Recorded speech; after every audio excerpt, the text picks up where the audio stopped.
Olá, gente boa, bem-vindo à aula número 9, capítulo número 8. Neste momento vamos ver a segunda multiplicação de pães e peixes, a incredulidade dos fariseus sendo condenada como hipocrisia e a possibilidade do coração dos discípulos estarem sendo contaminados diante de um olhar que está vendo e não está crendo, de ouvidos que não estão ouvindo e de um coração endurecido. Ao mesmo tempo, no final a gente percebe um convite ao discipulado. Mas o relato mais importante é que este é o momento que o segundo tempo do ministério de Jesus se inaugura, onde ele sai da multidão e começa a ter uma conversa mais próxima e ensino com seus discípulos, onde a primeira vez há uma confissão dele como Cristo e agora toda a sua energia, tempo começa a ser entregue para que os discípulos tenham uma melhor compreensão da sua missão, morte e ressurreição. Que você seja edificado e cresça no Evangelho nesta aula.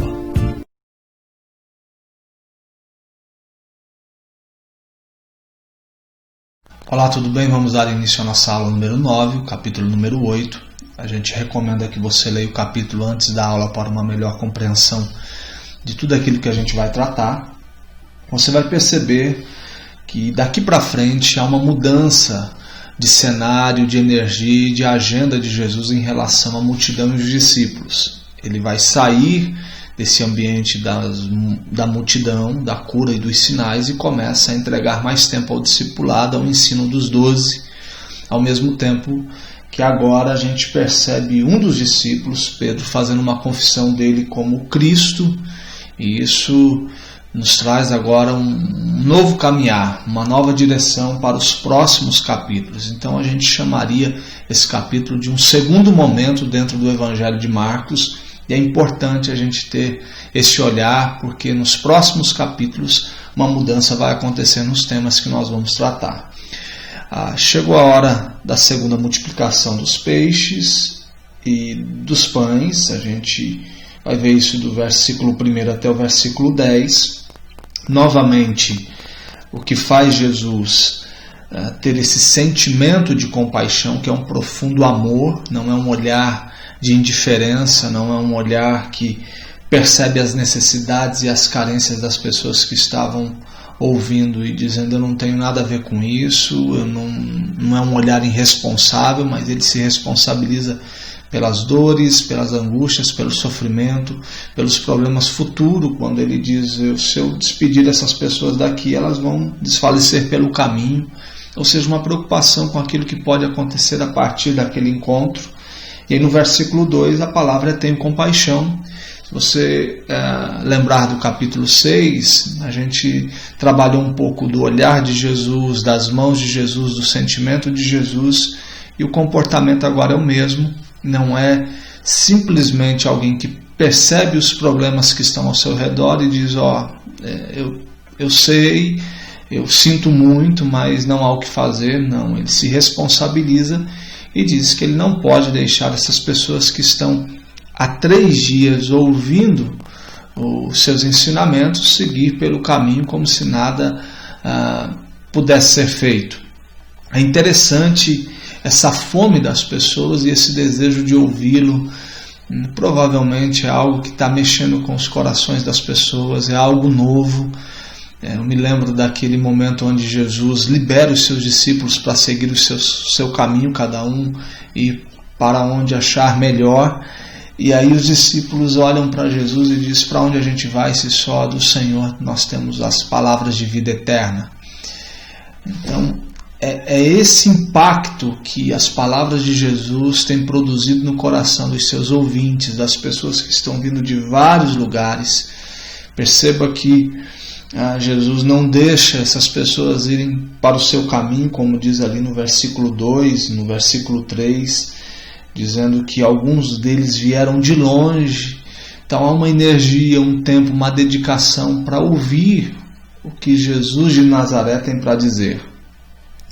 Agora, o que nos chama a atenção, e pode ser um exemplo para os nossos dias, diante de um momento da nossa espiritualidade, do cenário religioso, onde a palavra de Deus pode estar sendo esquecida, não há uma devida dedicação, tempo e amor ao Evangelho de Jesus.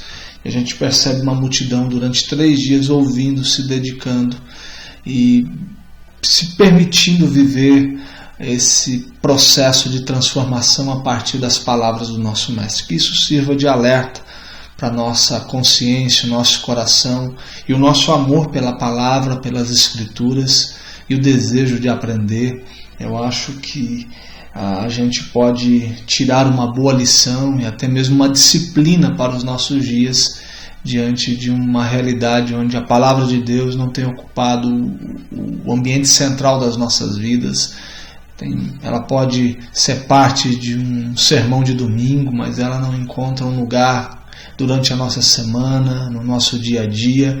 Vale a pena você avaliar qual tem sido o seu tempo, a sua história de dedicação, de estudo da palavra, de conhecimento, mais do que ouvir um sermão, essa dedicação de abrir as Escrituras, crendo que você, a palavra, o Espírito de Deus falará ao seu coração e você se dedicar ao ensino das Escrituras. No versículo 3, Jesus já tinha em mente a grande multidão, no entanto convida os discípulos a refletir sobre o problema. Jesus está provocando a fé dos discípulos. O que Marcos está nos mostrando é que, de maneira nenhuma, ele está pedindo um plano, um projeto, e dizendo o que eu vou fazer com isso. Já está muito claro, porque já existe o sentimento que brotou, o mesmo que havia brotado no capítulo 6, e isso gera em Jesus um movimento de atender às necessidades e às carências das pessoas que estão ali. Mas quando ele se volta para os discípulos numa espécie de conselho, de conversa, ele está provando a fé dos discípulos. Vale a pena lembrar que Marcos vai sempre nos mostrar a fé tardia dos discípulos, como eles demoraram para entender. Nesse capítulo nós vamos ver mais uma vez esse sinal aparecendo. Além dessa passagem, tem uma outra passagem que a gente nota, e existe até a cura de um homem cego que se torna um símbolo daquilo que está acontecendo na fé e na maneira que os discípulos estão interpretando o reino de Deus e as palavras de Jesus. Então, quando ele conversa com os discípulos, a ideia é uma provocação e para provar a fé deles, que já, perceba, eles já tinham visto Jesus acalmar a tempestade. Jesus já tinha sido visto como se fosse um fantasma, está lembrado daquela cena na madrugada, ele indo ao encontro. Já tinha experimentado uma multiplicação de pães também, e agora tudo isso deveria dar a eles a tranquilidade de dizer: está tudo resolvido, as coisas estão sob controle do Mestre, a gente já tem provas o bastante que isso não é um momento caótico diante de Jesus, ele tem o poder para resolver toda essa situação. E aí no versículo 4, mais uma vez os discípulos falham em não reconhecer a verdadeira identidade de Jesus e lhes falta a fé no poder dele. A declaração deles é estranha, né? Eles dizem: de onde poderá alguém fartá-los de pão neste deserto? Assim, já existia alguns acontecimentos, já estava tudo muito claro, e não deveria ter uma pergunta, mas sim uma ação em direção daquilo. Uma consciência já deveria ter sido estabelecida, e mostra-nos como a consciência e o coração demora para crer, como nós somos muito mais incrédulos diante das realidades. Mesmo a gente vendo os sinais diários de provisão, de cuidado, a gente insiste em ter uma jornada de questionamento diante das realidades que o Cristo pode transformar.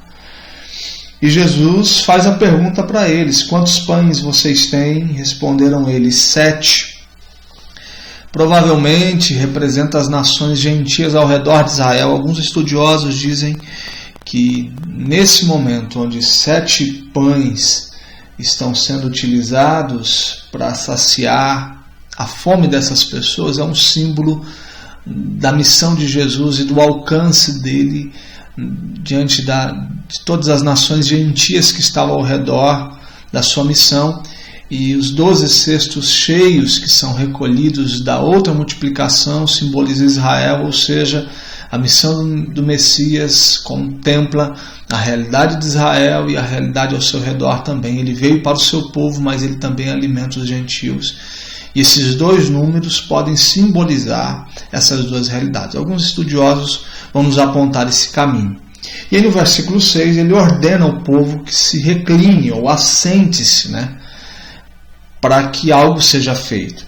Interessante que esse movimento que Jesus está dizendo para que as pessoas tem relação com a atitude cultural dos judeus daquela época de quase deitarem sobre almofadas diante de mesas baixas, um ao lado do outro, em círculos, para fazer as refeições do dia.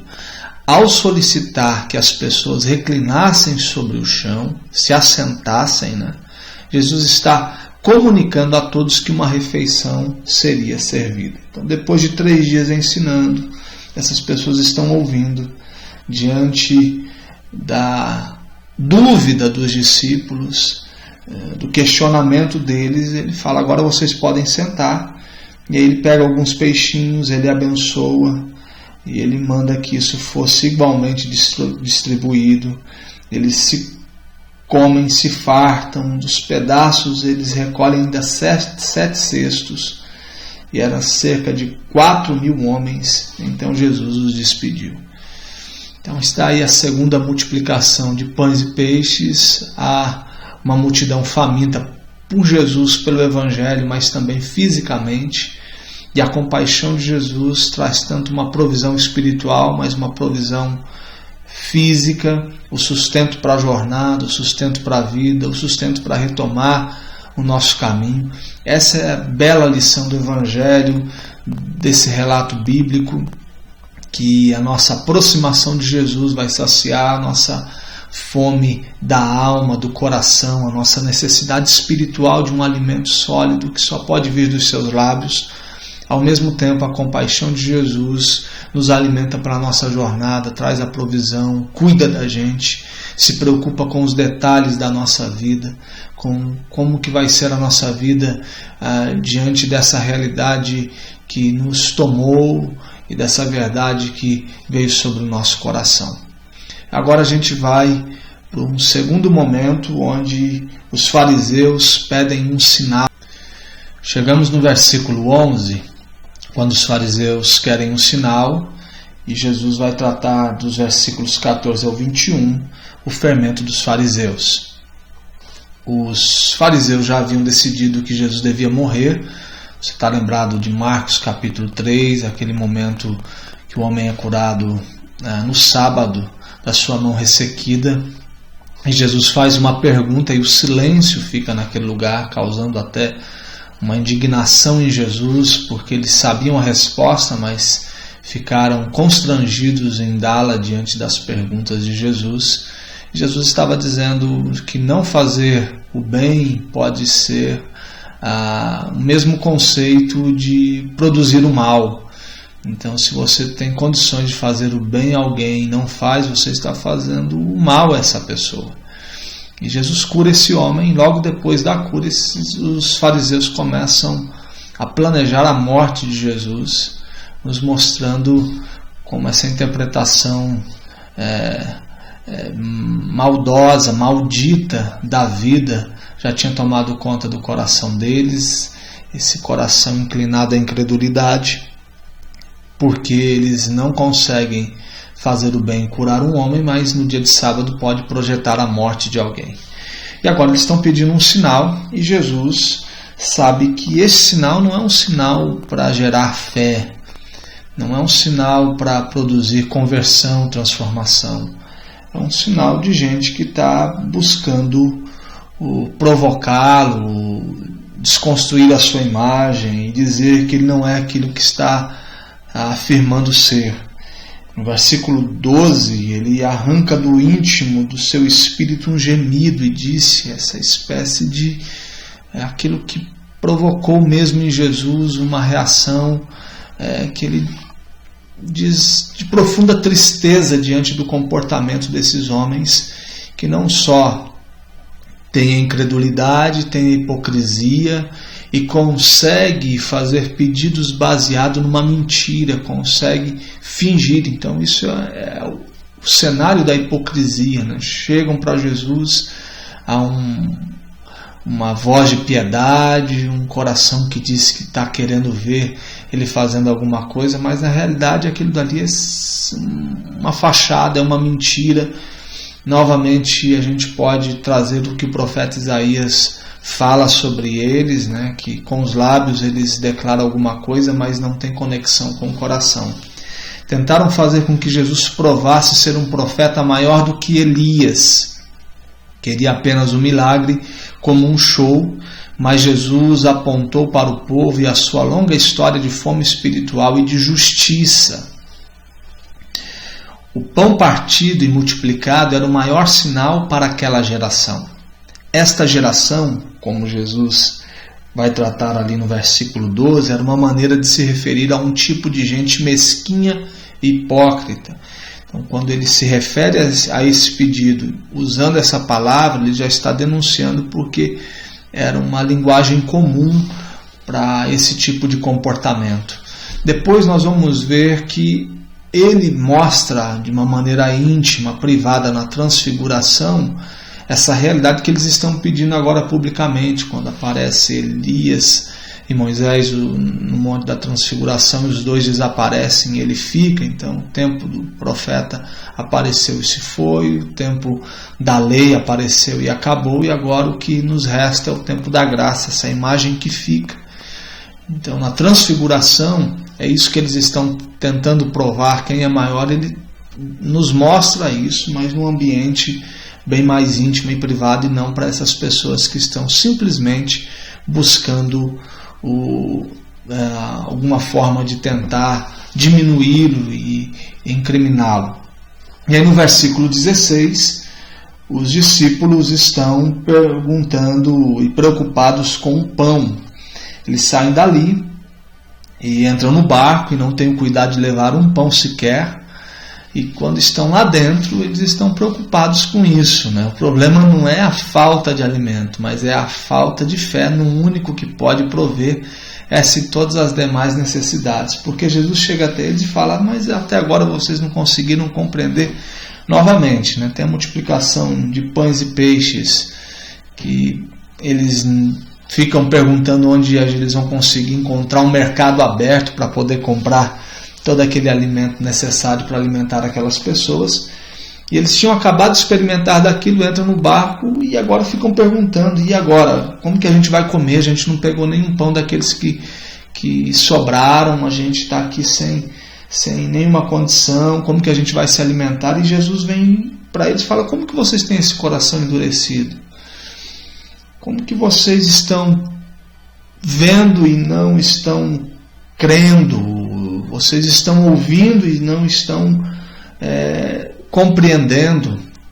Como que vocês estão se comportando dessa forma? E aí quando ele fala sobre o cuidado com o fermento dos fariseus e o fermento de Herodes, é isso. São homens que estão olhando, que estão ouvindo, que estão próximos, estão experimentando de uma maneira muito viva daquilo que ele está fazendo, porém o coração, os ouvidos e os olhos estão ainda totalmente distante daquilo que ele está apresentando. Ele fala: vocês estão assim, o fermento de Herodes e o fermento dos fariseus estão agora tomando conta de toda a existência de vocês, estão preenchendo todos os espaços onde a fé deve ser produzida, deve acontecer. Vocês não estão percebendo que a mesma contaminação que tem sobre eles está chegando sobre vocês, porque vocês estão olhando e não estão vendo, estão escutando e não estão ouvindo, estão percebendo o que eu estou fazendo, mas o coração não está se inclinando. Então é esse o sinal e é essa a denúncia de Jesus em relação aos seus discípulos. Agora a gente vai para a cura do cego, que é um momento que antecede uma confissão. E eu gostaria que você entendesse esse momento como se fosse a ponte que vai ligar a confissão de Pedro a essa realidade. Dos versículos 22 até o 26, nós vemos a cura do cego em Betsaida. A gente não pode olhar esse capítulo como se fosse um processo de recortar cada parte, mas é ver como uma história só. Perceba que a gente tem a incredulidade dos discípulos diante da multiplicação de pães e peixes. Temos o pedido dos fariseus, Jesus alertando sobre o fermento. Depois ele é bem direto sobre o comportamento dos discípulos diante dos sinais e de tudo que estão vendo. E agora esse cego surge na história como se fosse um símbolo daquilo que está acontecendo na vida dos discípulos, porque ele tem um toque de Jesus e ele enxerga homens como árvores, e no segundo momento ele começa a ver claramente, e parece que está nos anunciando o que vai acontecer no próximo passo, que é a confissão de Pedro. Ou seja, até esse instante parece que é um toque da graça de Deus que está fazendo com que os discípulos enxerguem uma realidade, mas uma realidade que está embaçada, não está muito clara. Está vendo homens como árvores. E agora chega um momento que antecede, onde nos parece que a visão será totalmente limpa. E esse segundo momento, com os discípulos tendo clareza de quem ele é, começa a ser anunciado a partir da cura desse cego. Uma informação importante é que essa era a cidade natal de Pedro, onde Pedro havia nascido. A cura é um símbolo que representa o coração dos discípulos e a dificuldade de ver de maneira completa o Cristo. Se torna uma ponte que liga o versículo 17 e 18. Jesus, percebendo, lhes perguntou: por que vocês estão discorrendo sobre essas coisas que não têm pão? Ainda vocês não consideraram, não compreendem? Vocês têm o coração endurecido, vocês têm olhos, mas vocês não veem, vocês têm ouvidos, mas não ouvem, vocês não estão lembrando do que eu fiz, dos pães que eu parti, da primeira multiplicação, da segunda, e do versículo 29, quando Pedro faz a afirmação: tu és o Cristo. É como se fosse uma ponte que está ligando esses discípulos que na cena anterior está vendo homens como árvores, e aí num segundo toque do Senhor eles começam a ver homens como homens. Ou seja, a gente não estava percebendo que você é o Messias, o Cristo, o enviado, o ungido de Deus, mesmo diante de todos aqueles toques da graça de Deus, sinalizando tantos milagres. A nossa visão ainda estava uma visão não muito clara. E o que isso nos ensina? Que a forma como os discípulos enxergavam ainda era confuso.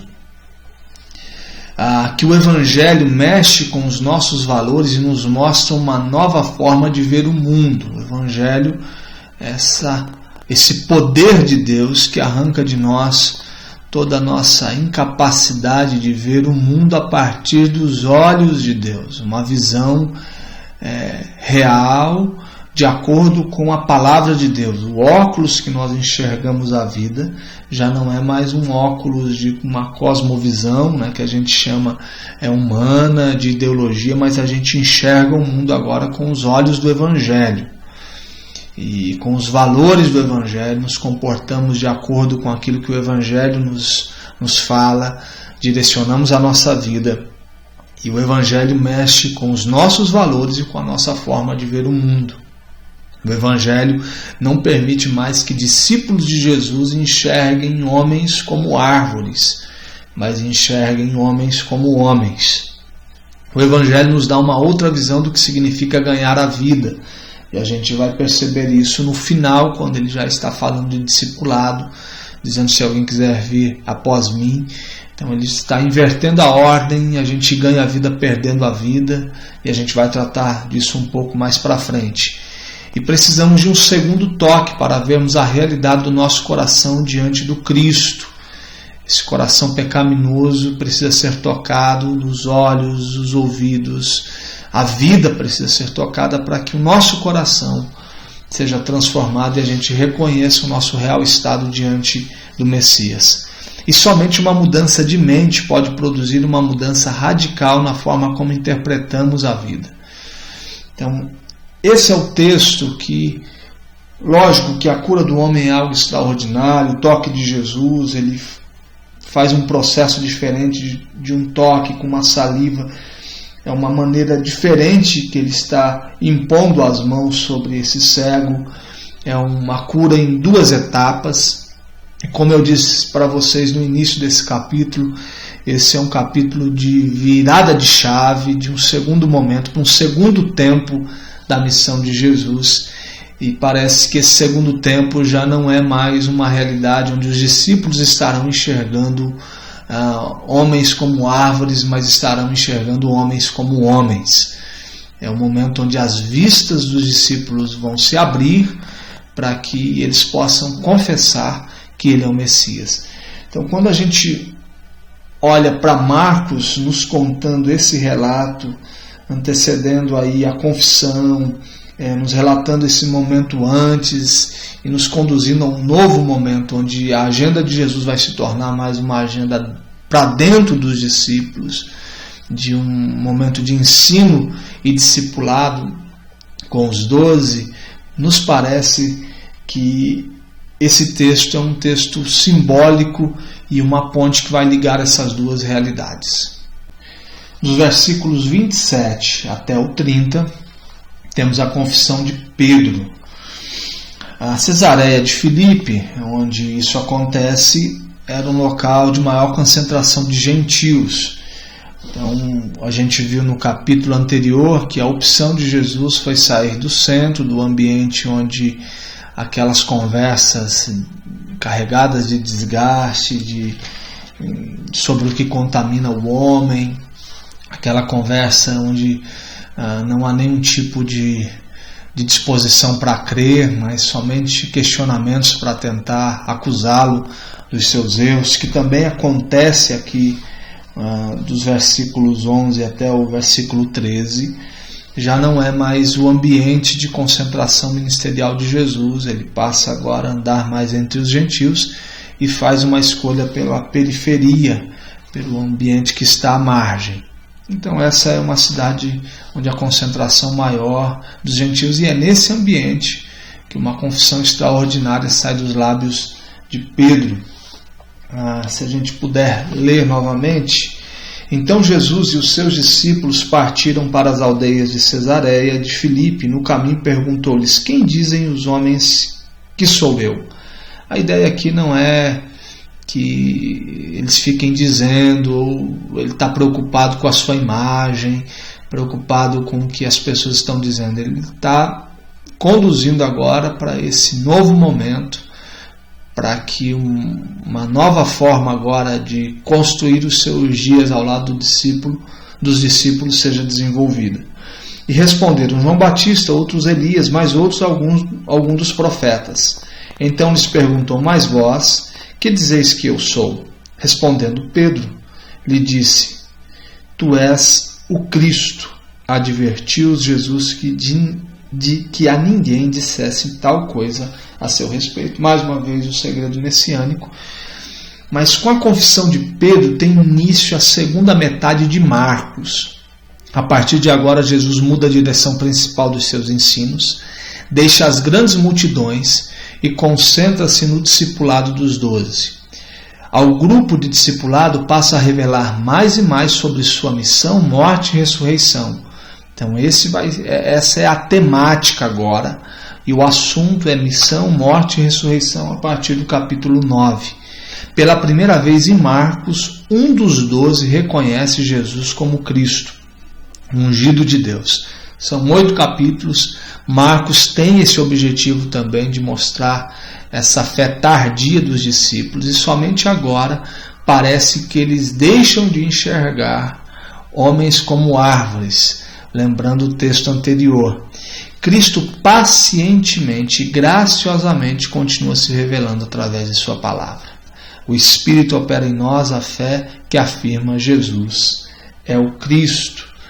Isso nos mostra essa paciência divina, esse amor longânimo, benigno de Deus, essa paciência de se revelando, esse processo dos nossos olhos irem sendo abertos, os nossos ouvidos. Ele nos mostra essa realidade que está acontecendo, essa confissão na parábola da semente, dizendo que ela é jogada e ela leva tempo e depois está pronto para a colheita, que não é uma realidade que acontece do dia para a noite, dizendo que é uma realidade minúscula que tem uma expressão e uma expansão extraordinária quando compara o reino de Deus como um grão de mostarda, a menor de todas as sementes, mas o seu impacto depois de um tempo é algo grandioso, nos mostrando que esse processo belo da graça de Deus, do Evangelho, do amor de Deus no coração do homem, é um processo artesanal que leva tempo, é uma jornada. E aqui ele foi paciente com essa caminhada. Então, nesse processo de descoberta do nosso próprio coração, é uma paciência divina. E isso também deve se repetir na vida daqueles que, de alguma forma, nós estamos dedicando os nossos dias, a nossa vida, para levá-los à compreensão do Evangelho. Chegamos agora no próximo passo, quando Jesus, do versículo 31 a 33, começa a ensinar os seus discípulos diante da confissão. É aquele segundo momento. E o texto nos fala assim: então começou ele a ensinar-lhes que era necessário que o Filho do Homem, trazendo sobre si essa palavra que os profetas disseram séculos antes, novamente no versículo 38, o Filho do Homem, que Daniel, no capítulo 7, no versículo 13 e 14, vai nos retratar de maneira profética essa imagem do Messias, do ungido, ele colocando sobre os seus ombros, assumindo essa responsabilidade e dizendo que ele deveria ser rejeitado pelos principais sacerdotes, pelos escribas, que ele fosse morto. Então, a necessidade do sofrimento expiatório de Jesus, isso anunciado desde a queda, quando o primeiro casal se cobre com folhas de uma árvore e vem Deus e diz: não pode ser assim, precisa ter um sacrifício, precisa ter morte, tem que ter sangue, e eles vão se cobrir de uma outra forma. Do mesmo jeito, o filho de Abraão nos dizendo que o tempo todo está apontando para Jesus e para esta morte expiatória, o seu sofrimento que vai trazer sobre ele a nossa culpa, os nossos erros e as nossas falhas. Isaías, no capítulo 53, que é um retrato da cruz de Cristo, a fotografia do Messias sendo morto em uma cruz, o seu sofrimento expiatório, nos dizendo que ele está levando sobre si as nossas dores, o castigo que nos traz a paz, a nossa culpa estava sobre ele. Jesus costumava se referir a si mesmo como Filho do Homem, 81 vezes no Evangelho a gente vai ver isso. No versículo 31, o sofrimento e a humilhação não correspondiam ao Messias que estava na mente de Pedro, o libertador de Israel, ao tentar persuadir Jesus a ter compaixão de si mesmo para não se entregar ao martírio e à morte, é repreendido pelo Senhor. Porque diante dessa exposição que Jesus faz de si mesmo, da sua morte, da sua missão, Pedro fala: não, peraí, isso não deve acontecer, e ele tenta mudar o discurso, a vida e o roteiro da história da redenção, dizendo para que ele se preservasse, que ele não deveria se entregar. E aí é nesse momento que Jesus Cristo dá uma outra palavra muito dura a Pedro.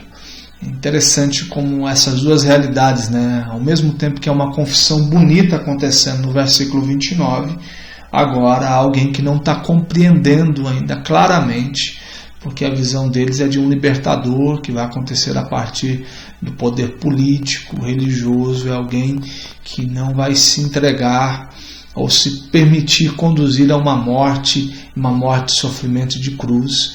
E isso é importante até para os primeiros cristãos romanos, que estão vendo o reino a partir de controle, poder e força, e agora Marcos anunciando a eles, a partir do seu evangelho, que Jesus Cristo está se entregando não é que ele estava vulnerável e frágil diante do poder romano, mas é ele que está conduzindo a história da redenção. A história está sendo escrita por ele e ele se permite levar, porque assim deve ser. Esse é o roteiro da redenção e do reino de Deus em relação aos homens. Quando o Senhor Jesus Cristo está repreendendo a Pedro, porque ele está negando esse tipo de libertador, na verdade Jesus está corrigindo todos os 12, uma vez que nenhum deles consegue aceitar a necessidade de sua morte sacrificial. Satanás significa a recusa em aceitar o plano de Deus. Quando ele diz ali no versículo 33, arreda Satanás, porque é ele que se opõe a esse projeto de redenção que tinha como objetivo morrer pela humanidade, e o projeto diabólico é tentar fazer com que isso não aconteça, se tornar um obstáculo que impede esse plano divino de salvação ser concretizado. E aí no versículo 34, quando Jesus diz que Pedro cogita, ou melhor, no versículo 33, porque não cogita das coisas de Deus e sim das dos homens. Ele está se referindo ao aceitar o sofrimento de Jesus e crer na ressurreição é um dom gracioso de Deus. Então, quando a gente compreende essa verdade, quando a gente aceita esse sofrimento, quando a gente compreende a ressurreição, nada mais é do que um dom gracioso de Deus nos visitando, nos conduzindo a essa afirmação que Cristo morreu por nós, um sofrimento expiatório pela nossa culpa. Ele levou sobre si os nossos pecados, ressurgiu ao terceiro dia, e somente através de um dom gracioso de Deus essa confissão pode sair dos nossos lábios. Não é uma confissão meramente humana, mas é o poder do Evangelho explodindo em nossos corações. Chegamos agora ao último momento do capítulo, dos versículos 34 até... A gente vai entrar um pouquinho no capítulo 9, no primeiro versículo, porque o texto não para por ali.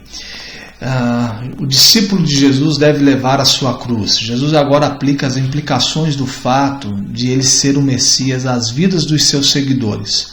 Assim como ele voluntariamente se submete à vontade de Deus, mesmo quando isso é doloroso, assim eles também devem se submeter. Quando ele chama a todos e fala: quem quiser vir após mim, a si mesmo se negue, toma a sua cruz e siga-me.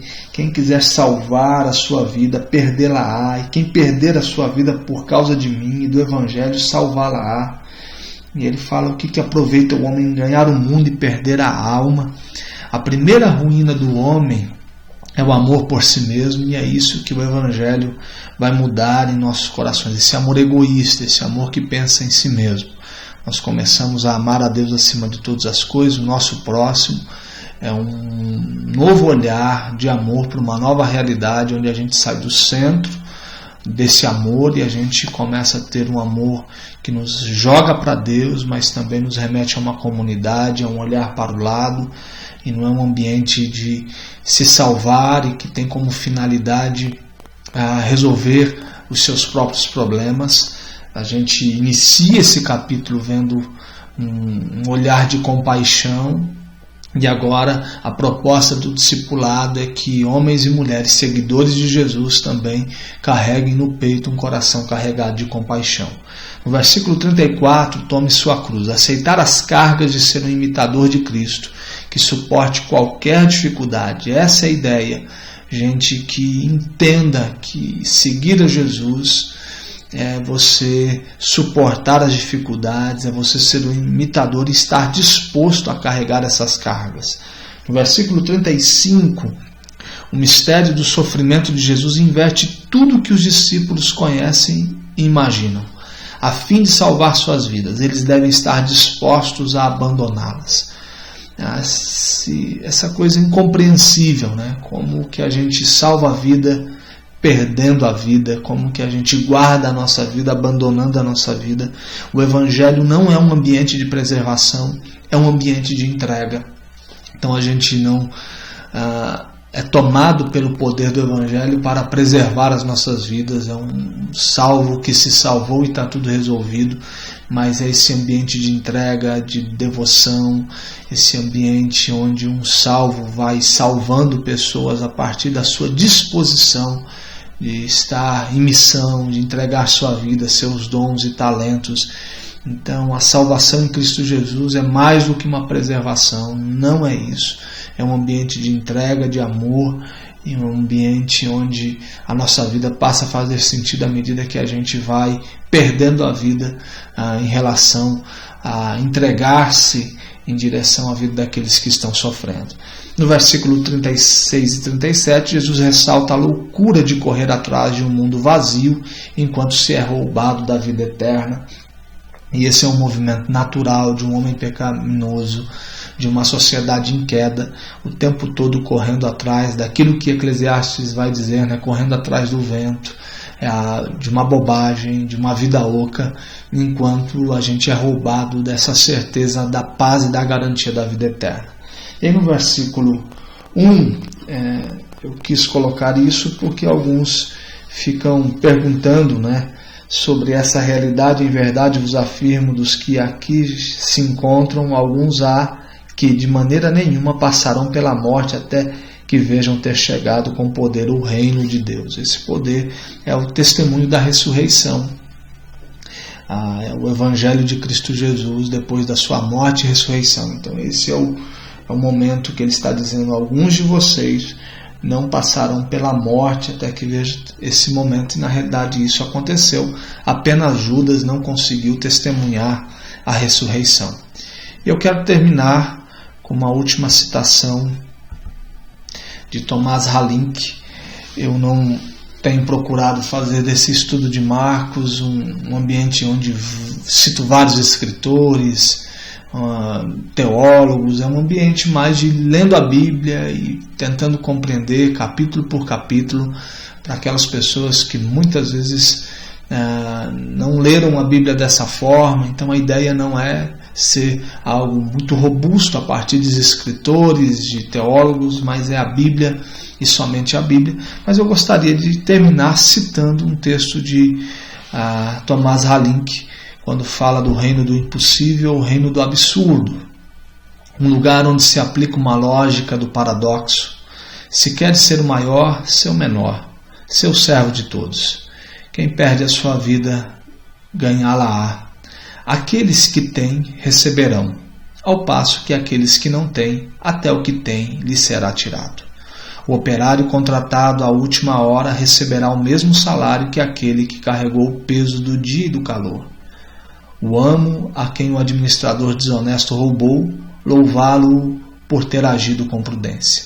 O pai mostra carinho pelo filho pródigo do que pelo filho que sempre foi fiel e obediente. O Filho do Altíssimo nasce num estábulo e é executado numa cruz. Entre malfeitores, os mortos voltam à vida, os cegos veem, e os que dizem, nós vemos, ficam cegos. Um forte abraço e até a próxima aula.